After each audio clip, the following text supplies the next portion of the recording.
हाँ बेटा, चलो क्वेश्चन नंबर 9 पढ़ो।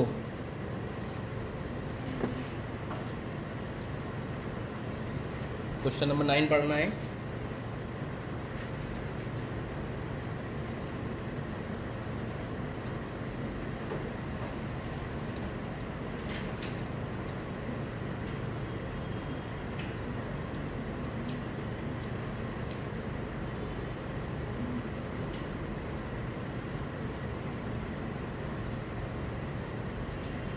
क्वेश्चन नंबर 9 में देखो तो लिखा हुआ है सेल्स भाई 5 लाख रुपए की, डायरेक्ट मटेरियल 2,50,000 के हैं, डायरेक्ट लेबर 1 लाख का है, वेरिएबल ओवरहेड 40,000 के हैं और कैपिटल एम्प्लॉयड 4 लाख रुपए की है।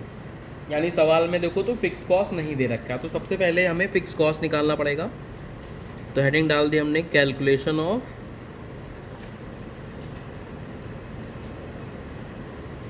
फिक्स कॉस्ट या फिक्स ओवरहेड, कुछ भी लिख सकते हो। सेल्स हो रही है हमारी 5 लाख रुपए की, प्रॉफिट सवाल में बोला गया है कि 12.5% है, लेकिन 12.5% सेल का नहीं है, 12.5% है कैपिटल एम्प्लॉयड का, और कैपिटल एम्प्लॉयड सवाल में 4 लाख दे रखी है। तो आई थिंक 50,000 आ जा रहा है। 50,000 में अगर इसको माइनस कर दें तो सेल में से अगर प्रॉफिट माइनस कर दोगे आप तो क्या आ जाएगा आपका, टोटल कॉस्ट आ जाएगी, है ना। टोटल कॉस्ट में से सवाल में वेरिएबल कॉस्ट दे रखी है भाई, direct material, direct labour, variable overhead, ये सारी कॉस्ट क्या है, वेरिएबल कॉस्ट है। तो वेरिएबल कॉस्ट बताओ बेटा कितनी है जरा, सबका टोटल कर सकते हो, 3,90,000। तो यानी बची हुई हो गई मेरी टोटल फिक्स कॉस्ट। इसमें कोई प्रॉब्लम नहीं होगी कि फिक्स कॉस्ट निकाल लिया। अब जो पैराग्राफ है वो क्या कहना चाहता है वो समझो। पैराग्राफ बेटा कह रहा है कि एक नया सेल्स मैनेजर आपकी कंपनी में ज्वाइन होता है और उसका कहना है कि प्रॉफिट जो भी आप 12.5% कमा रहे हो वो हम 23% कर देंगे, हमारे हिसाब से काम करो थोड़ा बस। और ये क्या कह रहे हैं कि सेल को, सेलिंग वैल्यूम को, मतलब क्वांटिटी को 10% से बढ़ा दो, साइमल्टेनियसली सेलिंग प्राइस को 4% से बढ़ा दो, और जितने भी कॉस्ट हैं, यहाँ वेरिएबल कॉस्ट नहीं बोला, जितने भी कॉस्ट हैं उनमें सब में 2% का रिडक्शन कर दो। ऐसा करने पे इनका अंदाजा है कि मेरा प्रॉफिट 23% हो जाएगा। तो हमें बताना है कि इनका प्रपोजल स्वीकार करें कि ना करें। तो अगर निकाल के देखेंगे रियलिटी में 23% या उससे ज़्यादा हो रहा होगा तो स्वीकार कर लेंगे, नहीं हो रहा होगा तो नहीं स्वीकार करेंगे। तो बनाते हैं भाई इनका जो प्रपोजल है उसका इवैल्यूएशन कर रहे हैं हम लोग, ठीक है। तो अगर इनके प्रपोजल के हिसाब से चलें तो सेल्स देखो बेटा अभी होती थी 5 लाख की, 10% आप क्वांटिटी बढ़ा रहे हो, तो 10% क्वांटिटी बढ़ाओगे तो उसका असर भी सेल पे आता है, और जो आप सेलिंग प्राइस बढ़ाते हो उसका असर भी सेल पे आता है। जो आप सेलिंग प्राइस बढ़ाते हो, लिखवाया तो फर्स्ट ग्रुप में, सेलिंग प्राइस में इंक्रीज करते हो तो सेल पे ही असर आएगा, और अगर क्वांटिटी में इंक्रीज करते हो तो उसका असर वेरिएबल कॉस्ट पे भी आता था और सेल्स पे भी आता था।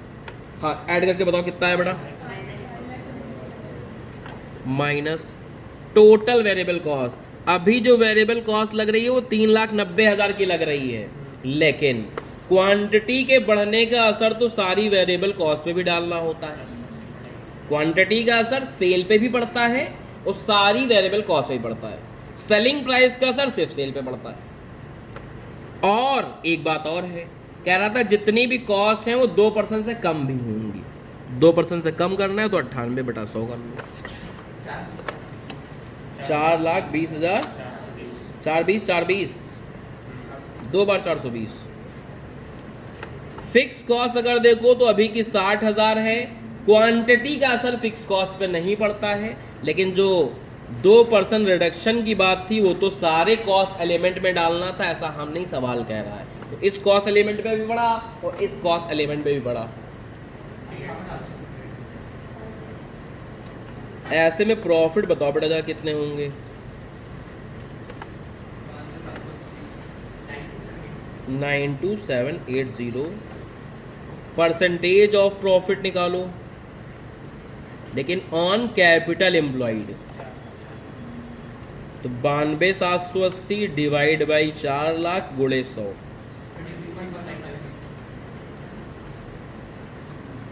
कहना था 23%, यहाँ तो कहने से थोड़ा ज़्यादा ही निकल रहा है। इसका मतलब है इनका प्रपोजल क्या कर लेना चाहिए बेटा, एक्सेप्ट या एडॉप्ट कर लेना चाहिए। डिसीजन लिख दोगे, proposal of sales manager should be adopted. Adopted लिखो, एक्सेप्टेड लिखो, एक ही बात है।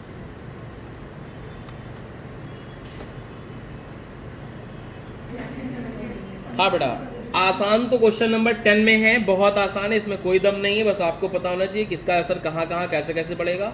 और एक सेल्स टाइप का बजट बनाना है मुझको, जिसमें प्रॉफिट निकालना है नेक्स्ट ईयर का। तो आओ सीधा बजट बनाते हैं बिना किसी बातचीत के।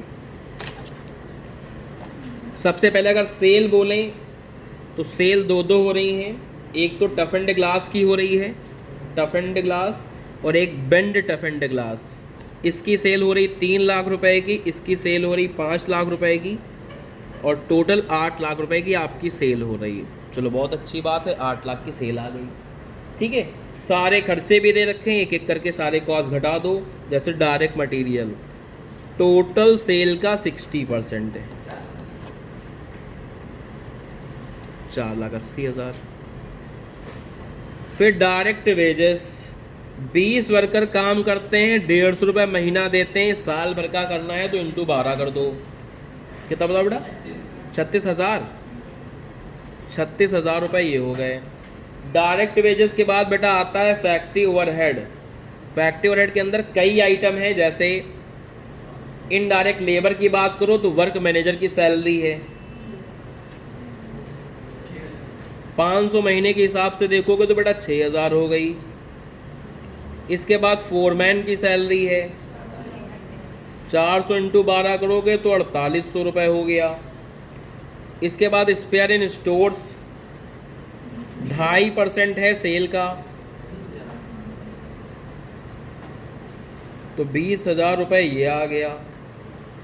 इसके बाद कुछ और खर्चा लगा है, लाइट एंड पावर, नहीं डेप्रिसिएशन है पहले, डेप्रिसिएशन 12,000 का। ठीक है, लाइट एंड पावर 5600 का। एक लोग सब घटाते रहो। रिपेयर मेंटेनेंस 8000 की। अदर एक्सपेंसेस, डायरेक्ट वेजेस का 10%, तो जो डायरेक्ट वेजेस है इसका 10% ले लो 3600। और admin selling and distribution overhead है 14,000 की। घटा दो, प्रॉफिट आ जाएगा, यही सवाल खत्म हुआ। कुछ 2.10 बता रहे, कुछ 2.22 बता रहे, कहना 2.10 कंफर्म पक्का,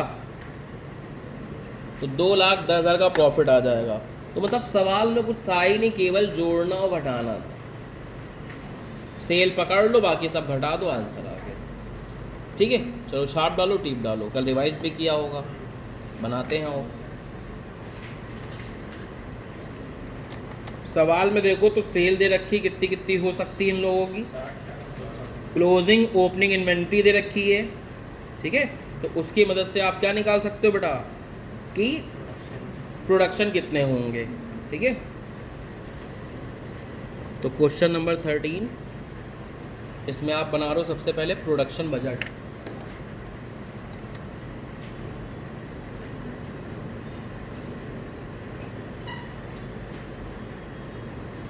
प्रोडक्शन बजट, हमारे जो प्रोडक्ट हैं वो दो हैं, एक AB प्रोडक्ट है और एक है CD प्रोडक्ट है। फॉर्मूला होता है opening plus production minus closing is equal to sale. अगर प्रोडक्शन का फॉर्मूला बनाओगे तो क्या बनेगा, उससे सेल्स में क्लोजिंग ऐड करोगे और ओपनिंग माइनस करोगे और आपके सामने आ जाएगा बेटा प्रोडक्शन। ठीक है, सेल कितनी कितनी है, 60 और 200। AB का अगर क्लोजिंग आप देख पा रहे होगे तो 5 और 60 है, और 10 और 50 है। चलो जोड़ो घटाओ, प्रोडक्शन आ जाएगा। ये 55 आ गया आपका, और ये 210। अब एक बनाना है रॉ मटेरियल रिक्वायरमेंट बजट। ये तो एक बन गया हमारा। दूसरा बनना है रॉ मटेरियल रिक्वायरमेंट बजट। इसी से रिक्वायरमेंट तय होगी। रिक्वायरमेंट 4 चीज़ों की लगेगी, ABCD की।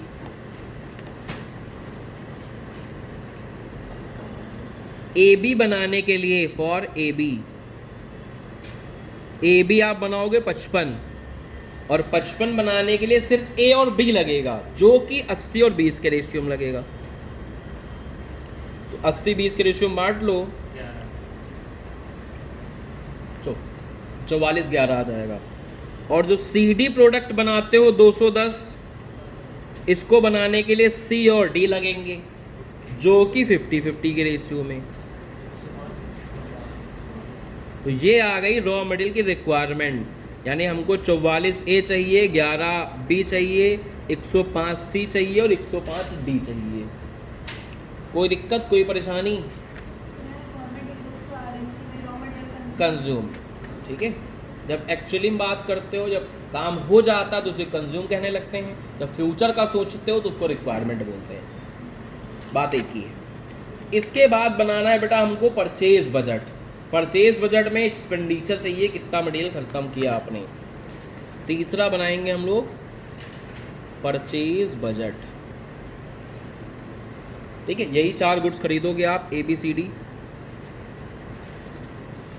अब परचेज निकालने के लिए आप देखो बेटा, ओपनिंग में परचेज जोड़ते थे, क्लोजिंग घटाते थे, रॉ मटेरियल कंज्यूम्ड आता था। यही हमारा कंज्यूम्ड, या रिक्वायरमेंट बोलो चाहे कंजम्पशन बोलो। कंजम्पशन में क्लोजिंग ऐड करोगे, ओपनिंग माइनस करोगे तो परचेज आ जाएगा।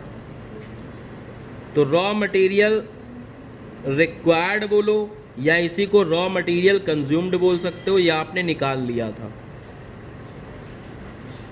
इसमें क्लोजिंग रॉ मटेरियल ऐड कर दीजिए आप, और ओपनिंग रॉ मटेरियल घटा दीजिए। क्लोजिंग रॉ मटेरियल देखोगे तो 20, 40, 300 और 200, और ओपनिंग देखोगे तो 15, 10, 200 और 250। तो ये आ जाएगा आपका परचेज। लेकिन ये परचेज जो आएगा वो क्वांटिटी में आया है। परचेज जो आएगा ये क्वांटिटी में आएगा। जो जोड़ घटा के वैल्यू बताओ बेटा, कितनी कितनी आई है? 49, 41, 205 और 55। इसको इनके प्राइस से मल्टीप्लाई कर दो, किस प्राइस में सामान आता है। ये 500 में आता है, ये 400 में आता है, ये 100 में आता है, ये 200 में आता है। तो ये परचेज की वैल्यू आ जाएगी रुपीज़ में, अमाउंट के टर्म्स में आ जाएगा।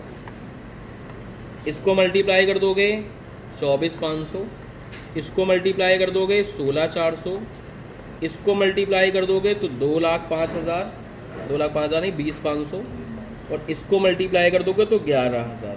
टोटल देखोगे तो 72,400 रुपये का सामान खरीदना मांगता है हमको। टोटल 72,400 रुपये का सामान खरीदना पड़ेगा। समझ गए?